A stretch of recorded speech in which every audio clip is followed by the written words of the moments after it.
নমস্কার, সবাই কেমন আছেন? আমি তো মোটামুটি ভালোই আছি। তো আজকে নিয়ে চলে এসেছি একটা নিরামিষ পদ, শাহী পনির ফুলকপি। আমি প্রথমে ফুলকপিগুলো ভালোভাবে সেদ্ধ করে নিয়েছি, আর এখানে কাঁচা লঙ্কা, একটু আদা, একটু সামান্য কিশমিশ ও সামান্য চালমগজ পেস্ট করে নিয়েছি। এবার একটা কড়াইতে সাদা তেল গরম করে তার মধ্যে ফুলকপিগুলো দিয়ে হালকা করে ভেজে নেব। যে কোনো পুজোর দিন বা নিরামিষের দিনগুলোতে এই রান্নাটা করে আপনারা খেতে পারেন। এটা খুবই সুস্বাদু হয়। তো এখানে আমার পনির নিয়ে নিয়েছি। এই পনিরগুলোকে আমি একটু নুন হলুদ দিয়ে ভেজে নেব।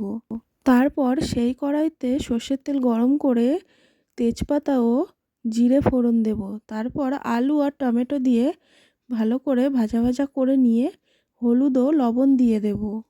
তারপর একটু নেড়ে চেড়ে ওর মধ্যে সেই পেস্ট করে রাখা মশলাটা দিয়ে দেব।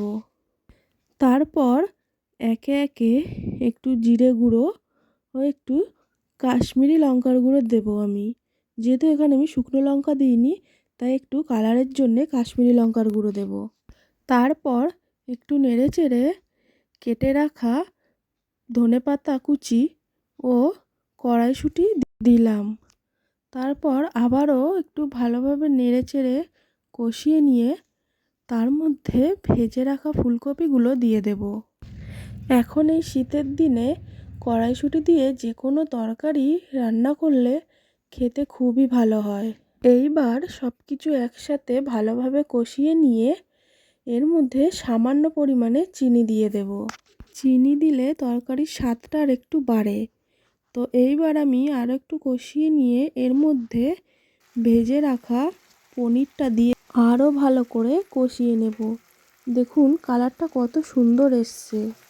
তো এরপর একদিন আমি আপনাদের পনির বাটার মশলা করে দেখাবো। তো এইবার অল্প পরিমাণে জল দিয়ে এটা ফুটতে দেব।